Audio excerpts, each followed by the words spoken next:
அன்பினியவர்களே, 28/2/2024 அன்று ஹலால் cooking oil சார்பாக நல்லெண்ணெய் தயாரிப்பதற்காக வாங்கப்பட்ட எள்ளு. எள்ளு பொதுவாக 2 வகையில் இருக்கும். ஒன்று வெள்ளை எள்ளு, இன்னொன்று கருப்பெள்ளு. இந்த வெள்ளை எள்ளை விட இந்த கருப்பெள்ளு இருக்குது பார்த்தீங்களா, இந்த எண்ணெய் இன்னும் கொஞ்சம் தரமாக இருக்கும் அப்படிங்கிறது தான் வைத்தியர்கள் சொல்லக்கூடிய ஒரு கருத்து.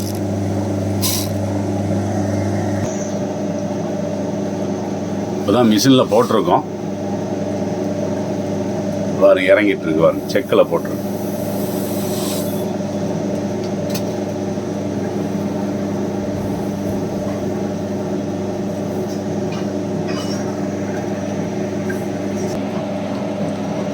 இந்த கையில் இருக்குது பார்த்தீங்கன்னா பாட்டில், இதில் இருக்கிறது நல்லெண்ணெய். இது என்ன கலரில் உங்களுக்கு தெரியுது? இந்த எள்ளோட கலர் பாருங்க, கருப்பாக இருக்கு.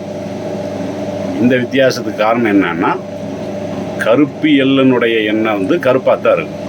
இது வெள்ளை எள்ளு. இப்போ பாருங்க, செக்கில் இறங்கிட்டு இருக்கு. கருன்னு தான் இருக்கு இந்த எண்ணெய். ஏன்னா இது கருப்பு எள்ளு. உள்ள பாருங்க, எனக்கு க்ளீனாக தெரியும்.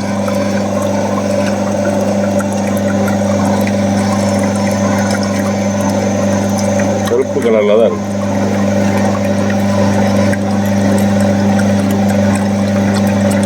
தெரியுது பார்த்தீங்களா?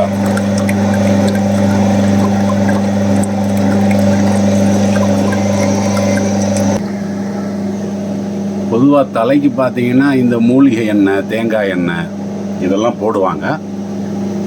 ஆனால் நல்லெண்ணெய் இருக்குது பார்த்தீங்களா, இது கூட வாரத்துக்கு ஒரு தடவை உடம்பு ஃபுல்லாக தேய்க்கவும் செய்யலாம், தலைக்கு போட்டு குளிக்கவும் செய்யலாம்.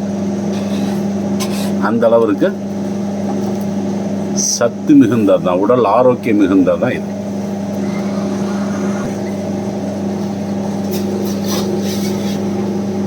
மூலப்பொருள் கடலையை போட்டோம்னா அது கடலெண்ணெய்பாங்க, தேங்காய் கொப்பரையை போட்டால் அது தேங்காய் எண்ணெய்பாங்க.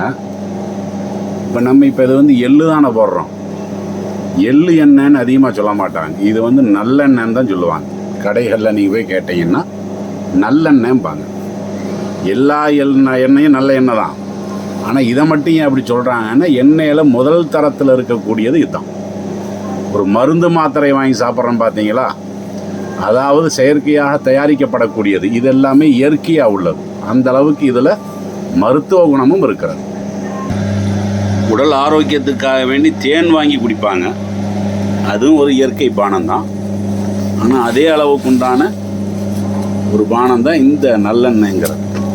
தேன் எப்படி நம்ம 4-5 போட்டு வாயில் வைக்கிறோமோ, அதே மாதிரி டெய்லி வீட்டில் இருக்கக்கூடிய குழந்தைகளுக்கு இந்த நல்லெண்ணெயை ஒரு 4-5 போட்டு வாயில் வச்சாவே சொட்டு மருந்துக்கு சமானமாக இருக்கும். பொதுவாக தரம் எதில் அதிகமாக இருக்குதோ அந்த பொருளெல்லாம் பார்த்தீங்கன்னா சுவையாக இருக்கும், செயற்கை பொருளில். ஆனால் இயற்கை பொருளில் எது தரம் ரொம்ப கூட இருக்குதோ அது பெரும்பாலும் பார்த்தீங்கன்னா ருசி கம்மியாக இருக்கும், கசப்பாக இருக்கும். பாவக்காய் பார்க்குறோம்ல, பாவக்காய்ங்கிறது ரொம்ப சத்துள்ளது. ஆனால் அது நம்ம நாவுக்கு ஏற்ற ருசிக்குள்ள ஒரு காய் இல்லாது. அதே மாதிரி தான் இந்த எள்ளெண்ணெய்ங்கிறது. எள்ளெண்ணெய்ங்கிறது நல்லா சத்துள்ளது. நம்ம இந்த கடலெண்ணெய், தேங்காய் எண்ணெய் மாதிரி நம்ம ஏதாவது ஒன்று பொரித்து சாப்பிட்டோம்னா அந்த ருசி இதில் இருக்காது.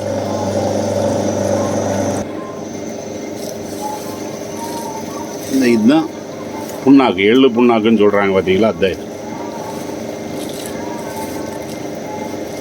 இந்த கடலை மிட்டாயெல்லாம் சில பேர் இதில் கூட என்ன செய்வாங்கன்னா தயாரிப்பாங்க. எள்ளு மிட்டாயின்னு தயாரிக்கிறாங்கல்ல, இதில் அந்த நாட்டு சர்க்கரையெல்லாம் போட்டு தயாரிப்பாங்க.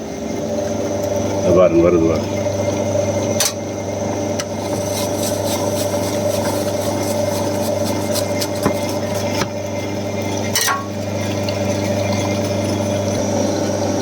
தற்போதைய மார்க்கெட் ரேட்டில் பார்த்தீங்கன்னா இப்போ உள்ள செக்கெண்ணெய் இருக்குது பார்த்தீங்களா, அந்த நல்லெண்ணெய் லிட்ரு 400 கிட்ட வந்துடும். இப்போ தான் லேசாக கொஞ்சம் குறைஞ்சும் இருக்குது. அது 400 கிட்ட வரும்.